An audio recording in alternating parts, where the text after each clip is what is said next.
মায়ের কান্না তোমার কি দয়া লাগে না? খুশিতা ওই মায়ের কান্নায় তোমার আরশ কি কাঁপে না?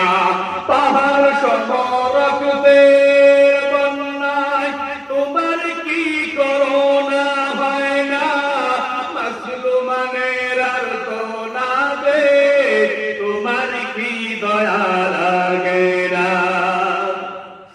অপত শিশু মায়ের কান্নায় তোমার কি দয়া লাগে না? ধর্ষিত ওই মায়ের কান্নায় তোমার আরশ কি কাঁপে না? পাহাড় সমরক্তের বন্যায় তোমার কি করুণা হয় না? মাসলুমানের আর তো না দে তোমার কি দয়া লাগে না? আর একবার পাঠাও আবাবিল, বলো না আমিন। আর একবার পাঠাও আবাবিল গাজাবাসীর জমিনে। আর একবার পাঠাও আবাবিল ফিলিস্তিনের জমিনে। আর একবার পাঠাও আবাবিল বাংলাদেশের জমিনে। গজব দিয়া ধ্বংস করো ইসরায়েলি সরকারকে, ইসরায়েলি সৈন্যকে। কত মানুষ জেলে মরছে, কত মানুষ গুলিতে মরছে, কত মানুষ দেশ ছাড়িয়া অন্য দেশে হিজরত করছে। ঠিক কিনা বলুন? কত মানুষ জেলে মরছে, কত মানুষ ফাঁসিতে ঝুলছে। আমার ভাই তো আজহারি অন্য দেশে হিজরত করছে। কত মানুষ আগুনে পুড়ছে, কত মানুষ বোমাতে মরছে, কত মানুষ ইনজেকশন দিয়ে মিথ্যা সাজিয়ে মেরে ফেলেছে। কত মানুষ জেলে মরছে, কত মানুষ ফাঁসিতে ঝুলছে। আরে কত মানুষ দেশ ছাড়িয়া অন্য দেশে হিজরত করছে। বিলাল খাব্বাব সুমাইয়ার কথা হাদিস পড়ে জেনেছি।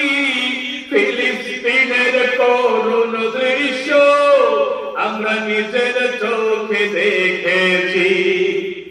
বিলাল খাব্বাব সুমাইয়ার কথা হাদিস পড়ে শুনেছি।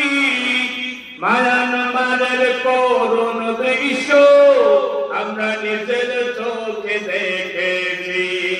বিলাল খাব্বাব সুমাইয়ার কথা হাদিস পড়ে জেনেছি। বাংলাদেশের করুণ দৃশ্য আমরা নিজের চোখে দেখেছি। আর কতকাল চলবে জুলুম ফিলিস্তিনের উপরে? আর কতকাল চলবে জুলুম গাজাবাসীর উপরে? আর কতকাল চলবে জুলুম মুসলমানের উপরে? আর কতকাল চলবে জুলুম আলেম উলামার উপরে? গজব দিয়া ধ্বংস করো ইসরায়েলি সরকারকে, ইসরায়েলি সৈন্যকে। গজব দিয়া ধ্বংস করো ইসরায়েলি সরকারকে, অবৈধ সরকারকে। আল্লাহ তুমি রহম করো, আল্লাহ তুমি রহম করো মুসলমানের জমিনে। গজব দিয়া ধ্বংস করো ইসরায়েলি সরকারকে, গজব দিয়া ধ্বংস করো নাস্তিকবাদী সরকারকে, অবৈধ সরকারকে। কষ্ট নিয়েছে? কষ্ট